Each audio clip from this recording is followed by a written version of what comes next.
Les gens ne pensent plus beaucoup aux loups-garous. Ils ont été relégués dans les coulisses du folklore, leurs histoires accumulant la poussière aux côtés de mythes rongés par les mythes. Lorsqu'ils apparaissent, ce sont soit des bêtes nobles au pelage luisant, soit de pathétiques créatures mi-humaines, maudites par des touffes de poils et des yeux d'animal doré. La pleine lune? Oubliez ça, personne ne s'en préoccupe plus, trop cliché, trop chaotique, et peut-être que c'est pour le mieux, car la vérité sur les loups-garous n'est ni glamour ni romantique. C'est brut, repoussant et absolument terrifiant.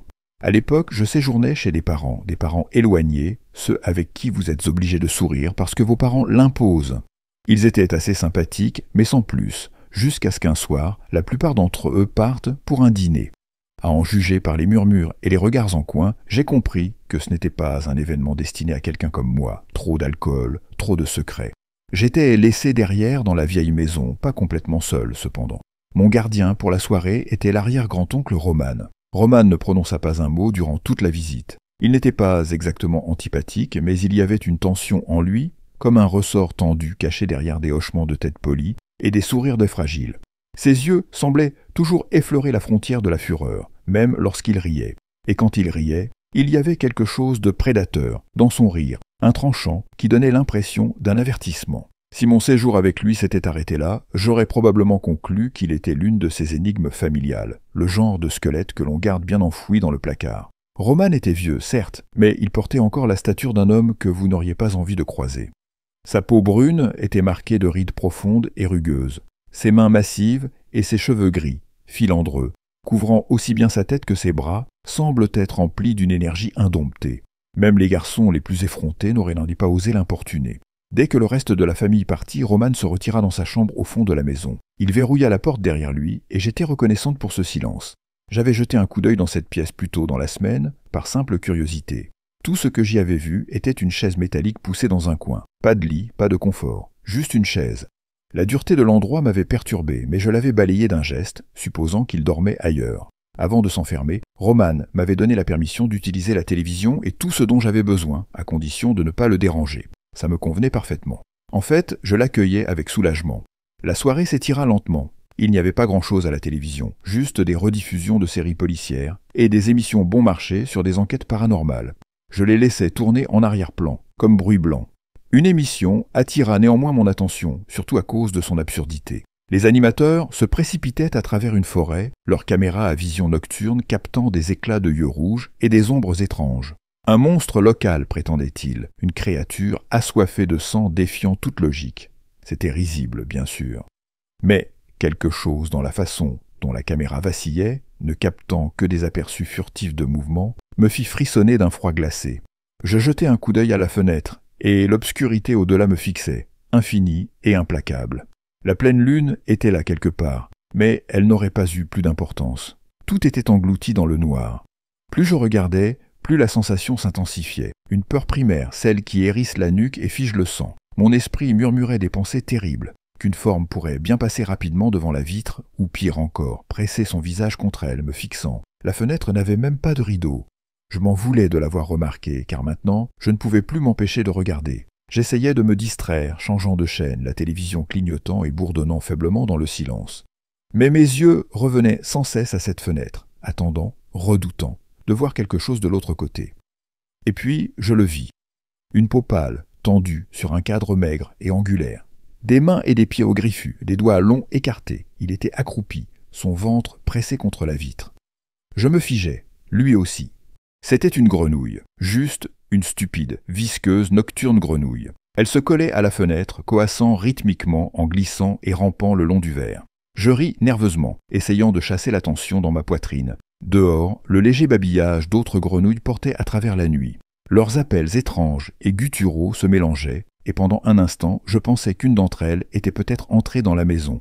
Mon estomac se tordit à cette idée, mais je mis en sourdine la télévision de toute façon, laissant la maison dans un silence étrange. Puis, un bruit.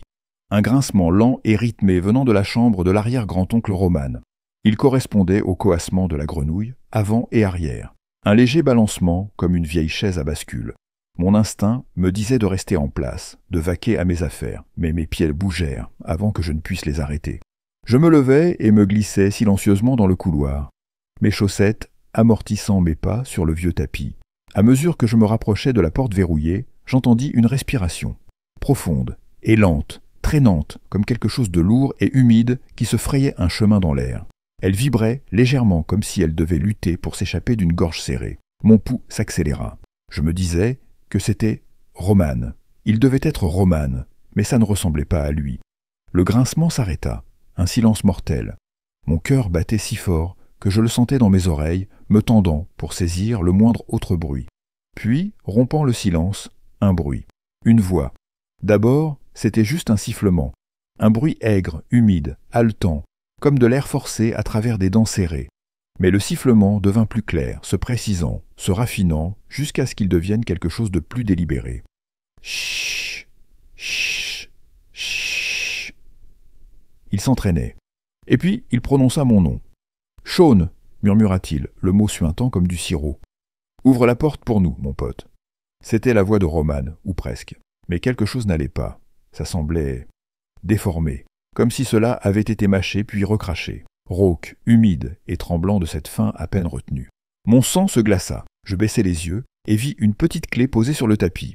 Elle avait dû être glissée sous la porte pendant que je ne faisais pas attention. Je me baissai pour la ramasser. Mes doigts hésitaient au-dessus de la clé, tremblants. Je me stoppais. Pourquoi aurait-il eu besoin que j'ouvre la porte? La question flottait dans l'air, lourde et suffocante. « Sean !» Sa voix à nouveau, plus forte cette fois. L'humidité dans ses mots était presque insupportable. « Ouvre la porte !» La manière dont il le disait, exactement le même ton, le même rythme, ce n'était pas naturel. C'était trop parfait, trop répété, comme un enregistrement joué encore et encore. « Sean, ouvre la porte !» La voix était plus proche maintenant. Mon cœur sauta dans ma gorge alors que je réalisais qu'il se tenait juste contre la porte. Sa respiration devenait plus lourde, rauque et haletante, poussant contre le bois comme si elle risquait de le briser. Puis vint le grattement. Un son lent et délibéré, quelque chose de tranchant qui traînait sur la surface de la porte. De haut en bas, doux au début, presque pour tester. Mais à mesure que la respiration s'intensifiait, le grattement devenait plus rapide, plus violent. Le bois gémit sous la pression. « Sean !» gémit la voix, toujours portée par cette faim dérangeante. « Ouvre la porte !» Le grattement se transforma en coups, des poings, des griffes, quelque chose qui frappait la porte avec une force croissante. Les vibrations traversèrent le vieux bois. « Sean, Shawhorn !» Mon nom commença à se défaire, perdant sa structure, se transformant en bruit gutturaux, primitif. Je reculais en titubant, mes jambes trop faibles pour me soutenir. Je tombais, atterrissant lourdement sur le tapis tandis que les coups redoublaient. Dans ma panique, je donnai un coup de pied dans la clé, la faisant glisser à travers le sol. Elle s'arrêta juste avant le vide sous la porte. La porte se secoua violemment contre son cadre, la force des coups secouant tout le couloir. Bang, bang, bang.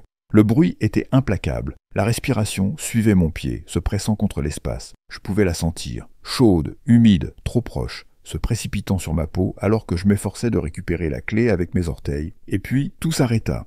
Juste au moment où mes doigts saisirent la clé, la porte explosa avec un bruit de craquement assourdissant. Je ne me retournai pas, je ne pouvais pas. Mon corps se mouva instinctivement, poussé par quelque chose de primal, quelque chose de plus vieux que la peur elle-même. Je m'élançai dans le couloir à travers la cuisine et dehors par la porte arrière. La nuit m'engloutit tout entière alors que je sprintais dans le jardin envahi, ma poitrine se soulevant, mon souffle déchirant ma gorge. Je me jetai dans les buissons, me repliant dans l'obscurité, aussi loin que possible de la maison. Je frissonnais, fixant les fenêtres éclairées de la maison, attendant, redoutant. À tout moment maintenant, je le verrais. Une ombre dans la lueur, la porte qui grince en s'ouvrant. Il sortirait, reniflant, cherchant. Il fallait qu'il vienne. Je savais qu'il m'avait senti, qu'il avait reconnu mon odeur au moment où je m'étais attardé devant sa porte. Et maintenant, il me traquerait. 2 heures passèrent. 2 heures à retenir mon souffle, à trembler si fort que mes dents claquaient, à geler alors que le froid s'immisçait dans mes membres. Mais rien ne se passa. La maison restait immobile, la porte ne s'ouvrit pas. Aucune ombre n'émergea. J'aurais dû rester caché, rester là, bien à l'abri, jusqu'au matin. Mais une pensée s'insinua dans mon esprit, et une fois qu'elle y eut trouvé sa place, je ne pus la chasser. Il y avait une fenêtre près de l'arrière de la maison. Elle donnait sur la chambre de Roman. Je ne voulais pas y jeter un œil. Je savais qu'il valait mieux ne pas le faire, mais quelque chose en moi, une curiosité malsaine, morbide, me poussa à avancer. Murmurant des jurons, je me glissais vers la maison. Chaque pas me paraissait être une trahison de mes instincts de survie. J'évitais la fenêtre, m'accroupissant bas, me déplaçant lentement, cherchant à devenir aussi petit et silencieux que possible. Je n'allais pas m'attarder. Juste un coup d'œil rapide. C'était tout. suffisamment pour voir s'il avait quitté la pièce. Des larmes brouillèrent dans mes yeux, des larmes chaudes, effrayées, celles qui piquent parce qu'on ne veut pas qu'elles tombent.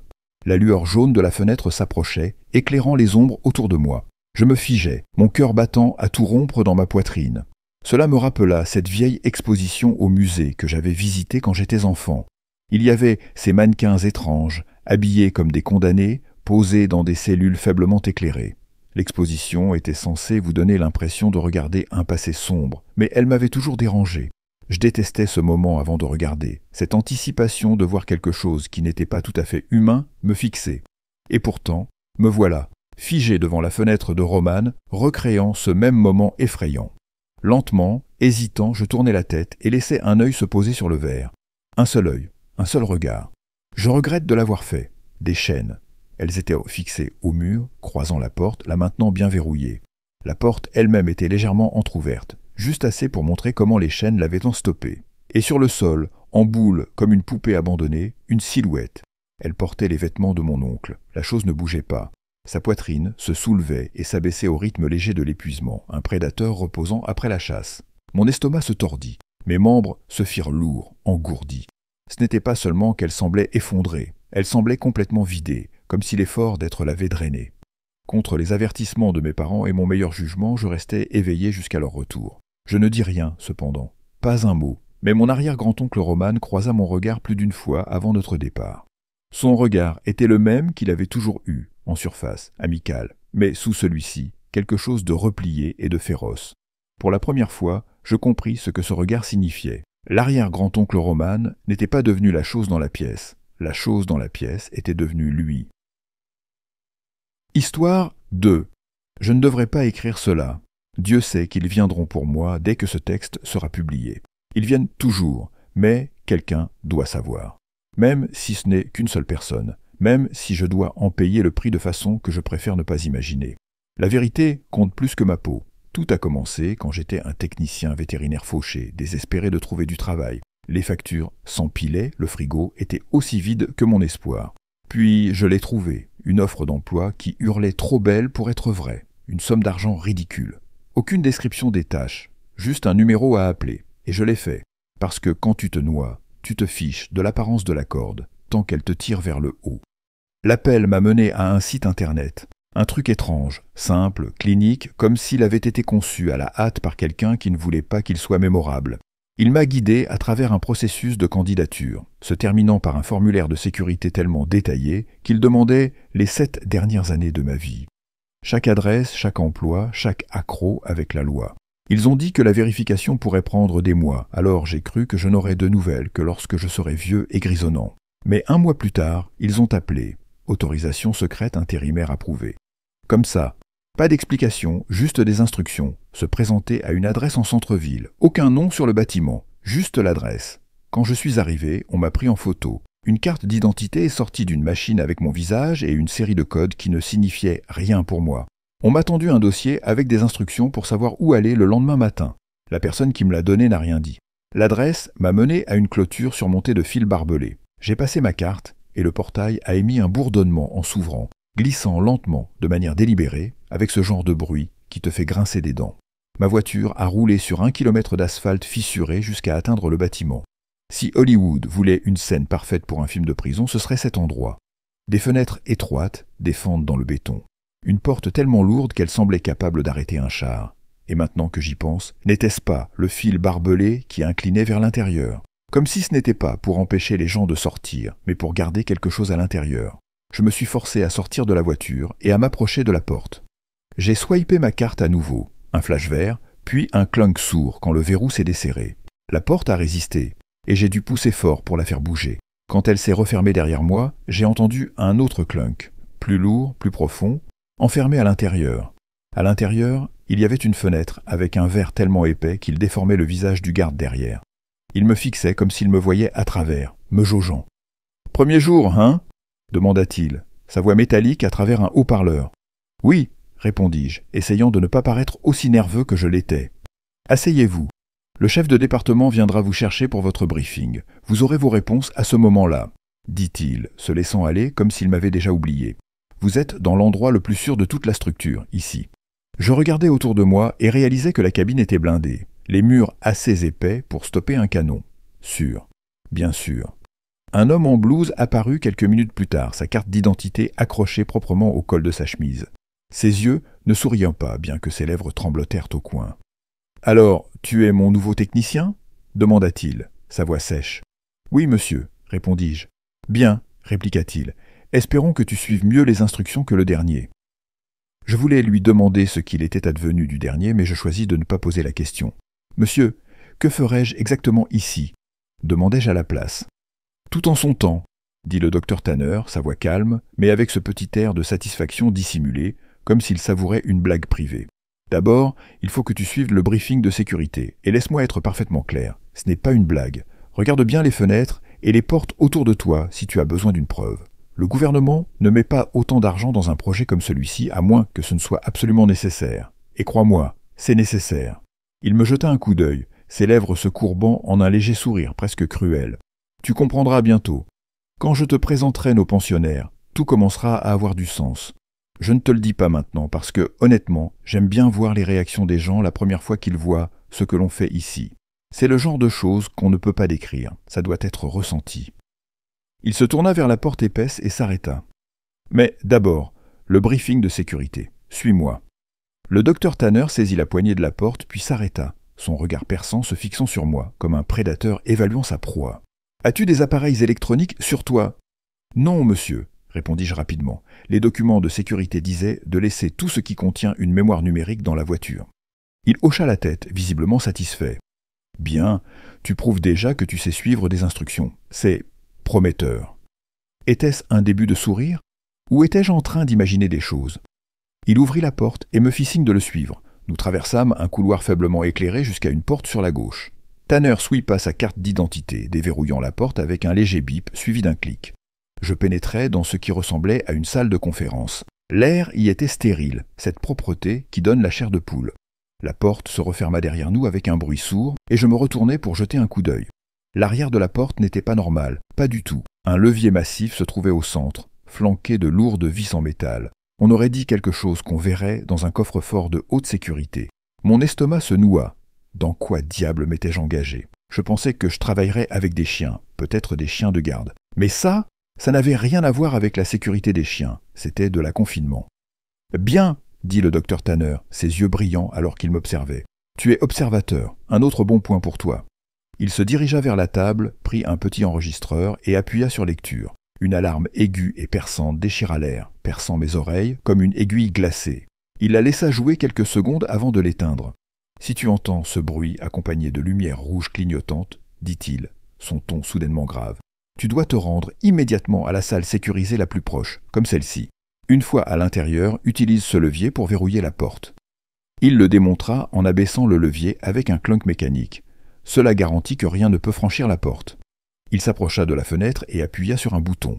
Le verre devint opaque instantanément, coupant toute vue du couloir extérieur. « Tu dois faire la même chose avec les fenêtres, les opacifier pour que rien ne puisse voir à l'intérieur. Ensuite, il désigna une autre porte marquée fourniture d'urgence. Tu trouveras de la nourriture, de l'eau et d'autres essentiels là-dedans. Il y a aussi une radio, déjà réglée sur la fréquence de la salle de contrôle. Si la ligne téléphonique est morte, tire sur l'onglet de la radio pour activer la batterie et fais un rapport en suivant le protocole inscrit au dos de cette porte. Indique qui tu es, ta localisation et toutes les menaces dans tes environs. Ensuite, reste tranquille en attendant d'autres instructions. »« Menaces » demandai-je, ma voix tendue. « Nos pensionnaires, qui échappant à leur confinement, répondit Tanner d'un ton détaché. Ou une brèche extérieure. Dans les deux cas, le protocole est le même. » Ma gorge était sèche. Quelle sorte de menace? Qu'est-ce qui justifie des salles comme celle-ci? Les lèvres de Tanner frémirent à nouveau, ce même sourire irritant. Tout en son temps, il s'arrêta. « As-tu déjà utilisé un fusil à tranquillisant ?»« Non, avouai-je. »« Il faudra que tu sois qualifié sur les modèles que nous utilisons, dit-il, en agitant la main comme s'il s'agissait de quelque chose de secondaire. L'équipe de sécurité te formera. C'est la procédure standard.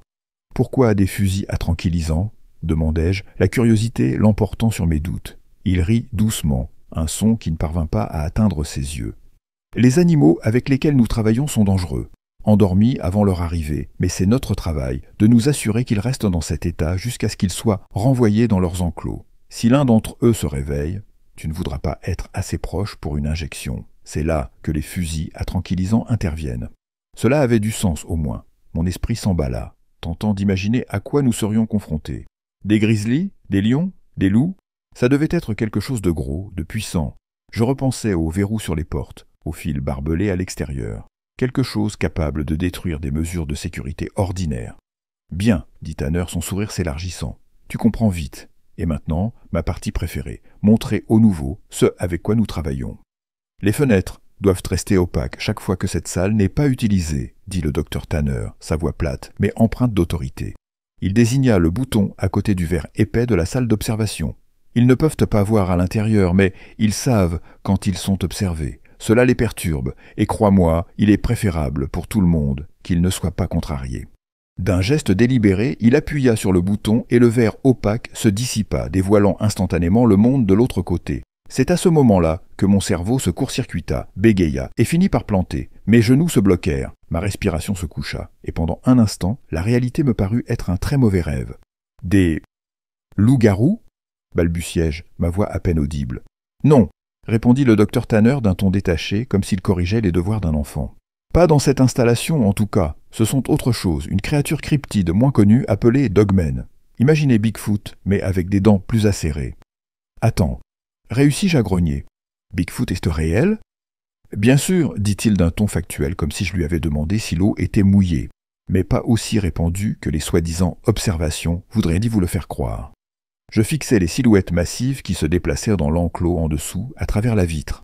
Les ombres se déplaçaient comme des cauchemars vivants, des formes gigantesques avec des museaux canins, des corps musclés et des yeux ambrés qui brillaient faiblement, même sous la lumière artificielle.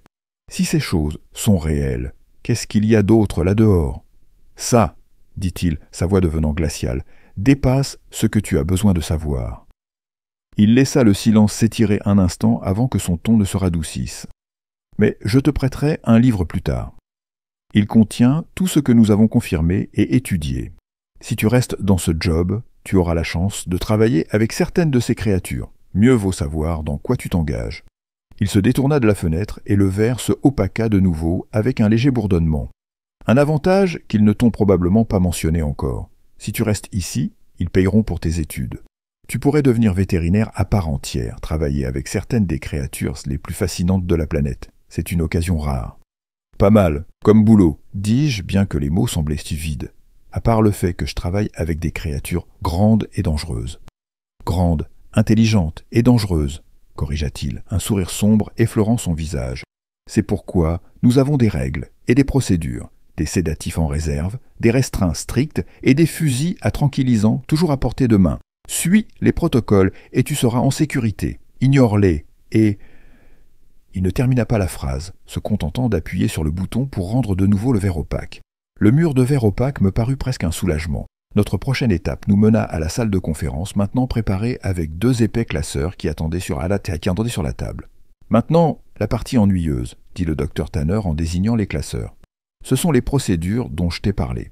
Tu vas les étudier, les mémoriser et passer un test dessus. Elles couvrent tout, les techniques de manipulation, les doses de sédatifs et surtout, pourquoi tu ne dois pas quitter cette installation une fois la nuit tombée.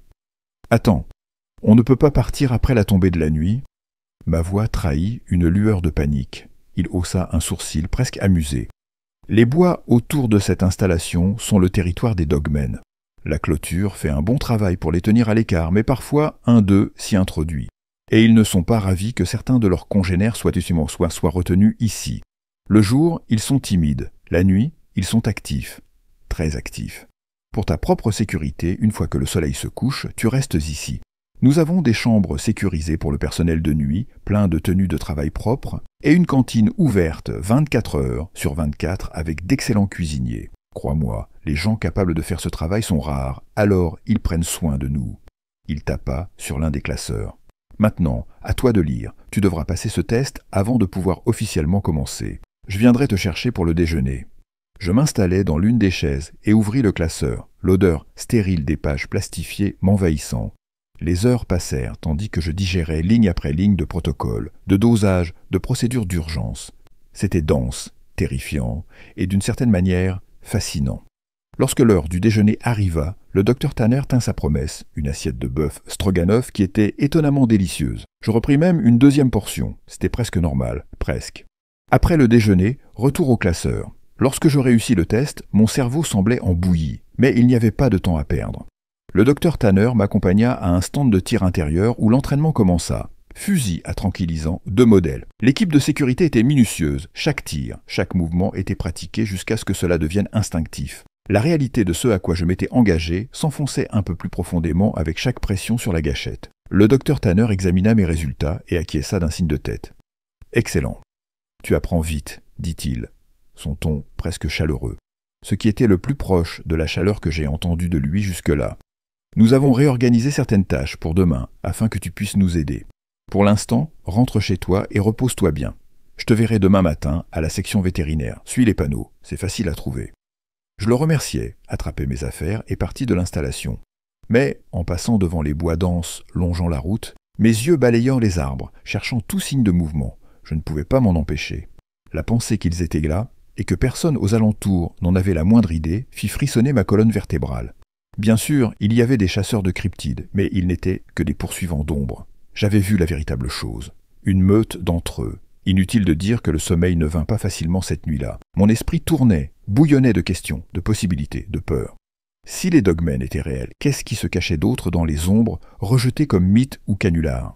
Lorsque mon réveil sonna, je n'avais presque pas dormi, mais je me traînais hors du lit, préparais un petit déjeuner simple et tentais de me convaincre que la veille n'avait pas été un rêve fiévreux. En milieu de matinée, je me retrouvais à nouveau sur la route solitaire, vers l'installation, traversant la porte sans encombre. Les gardes à peine levaient les yeux en me voyant passer à travers les points de contrôle désormais familiers. Je suivis les panneaux menant à la section vétérinaire, comme l'avait indiqué le docteur Tanner.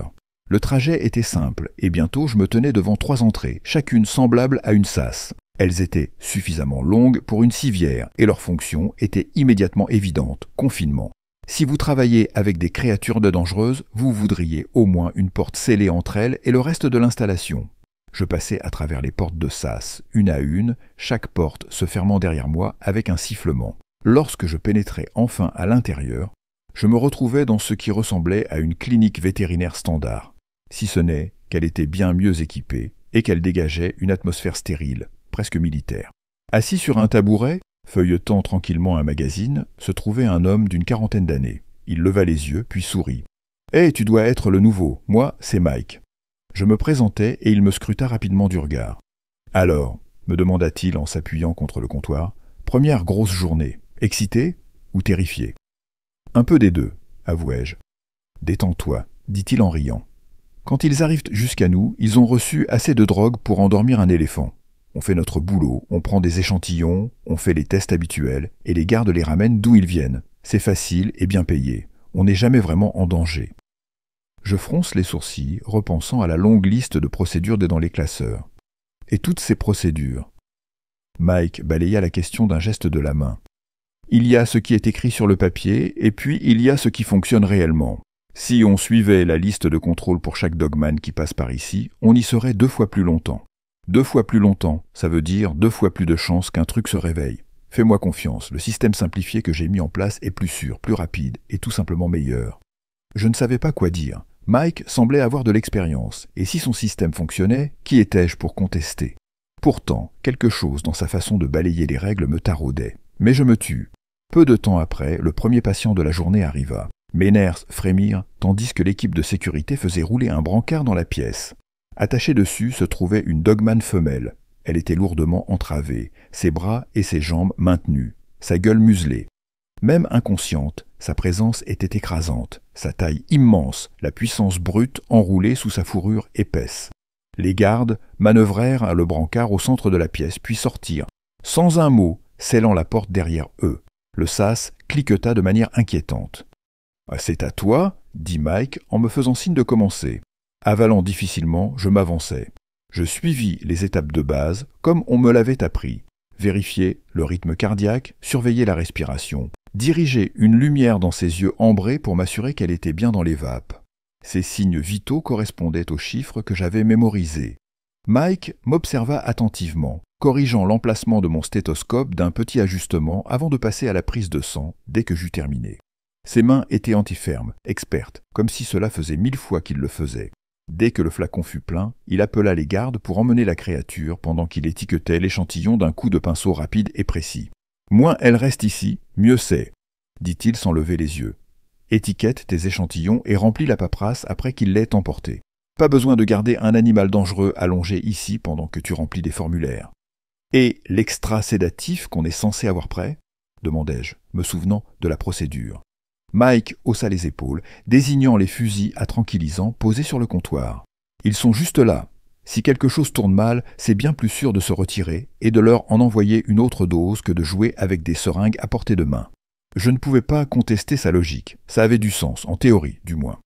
La journée passa et nous traitâmes 4 autres patients, sans incident. Chaque cas se déroula aussi bien que le premier et à la fin, je commençais à me sentir un peu plus à l'aise. Peut-être que Mike avait raison. Ce travail n'était pas aussi terrifiant que je m'étais imaginé. Mais arriva le dernier patient. Les gardes firent m'en rouler un dogman mâle dans notre espace comme ils l'avaient fait avec les autres. Je passai à nouveau par les étapes habituelles. Vérification des signes vitaux, lumière dans ses yeux ambrés. Mais quelque chose n'allait pas. « Hé, j'ai une dilatation ici, » dis-je, mon estomac se contractant. Je pense qu'il n'est pas assez sous sédatif. Où est l'extra-sédatif ? Mike me fit un geste de la main, déjà en train de saisir ses outils. « T'inquiète pas, j'aurai fini avant même qu'il réalise ce qui se passe. » Et puis, comme sur commande, il défit l'une des entraves. Tout se passa si vite que cela ne semblait pas réel. Au moment où l'aiguille piqua la veine, les yeux de la créature s'ouvrirent brusquement, et sa main monta en un éclair, comme un ressort tendu. Ses griffes traversèrent la gorge de Mike d'un mouvement fluide, éclaboussant de sang l'ensemble de la pièce. « Oh mon Dieu !» Je m'entendis crier, mais le son me parut lointain, noyé dans l'afflux d'adrénaline. L'instinct prit le dessus. Je me précipitai pour essayer de resserrer l'entrave, mais avant même que je n'aie le temps de m'approcher, une douleur brûlante déchira mon visage. Ma vision se noircit, mon œil droit se brouillant instantanément. Je reculai en titubant, me tenant le visage, mon esprit hurlant un seul mot, « cours ». Je cherchais frénétiquement mon badge, frappant le lecteur de la porte avant de m'effondrer à l'intérieur et de verrouiller les boulons. Ma respiration était haletante tandis que je saisissais l'interphone. « Créature hors de sa zone de confinement en vétérinaire », balbutiai-je. « Je pense que Mike est mort. Je suis blessé. Besoin d'un médecin. » C'est la dernière chose dont je me souvienne. Quand je me réveillai, j'étais dans un lit d'hôpital. Le plafond d'un blanc éclatant au-dessus de moi me parut être une blague cruelle, se moquant du chaos sombre de ce qui s'était passé. Le docteur Tanner était assis à côté de moi, son expression grave mais maîtrisée. « Tu es en sécurité, dit-il, d'un ton plus doux que je ne l'avais jamais entendu. Tu es à l'hôpital, tu viens de sortir de la chirurgie esthétique. Il y aura quelques cicatrices, mais rien de trop défiguré. Ça ressemblera à une attaque de gros chat. Ton œil va bien. »« Mike ?» demandai-je d'une voix rauque, bien que je connaissais déjà la réponse. Il soupira. « Mort avant qu'on puisse l'atteindre. On a visionné les vidéos. Il est clair que tu l'as interrogé plusieurs fois sur la procédure. Ce n'était pas ta faute. » Je hochai la tête, bien que les mots me parvinssent à peine. « Écoute, » continua-t-il en se penchant un peu plus près. « Ne laisse personne, peu importe son grade, te faire transgresser les protocoles. Les procédures existent pour une raison. Tu as 1 mois de congé payé pour te remettre. Utilise-le. Et maintenant, me voilà ici. Je ne sais pas quoi faire. Devrais-je retourner au travail après mon congé ou devrais-je poser ma démission et partir? Si ce poste est retrouvé, ils sauront que c'est moi. Ils n'aimeront peut-être pas que j'ai dit quoi que ce soit, mais j'ai besoin de conseils. Ce travail en vaut-il la peine? Ou est-ce que je prends trop de risques en restant?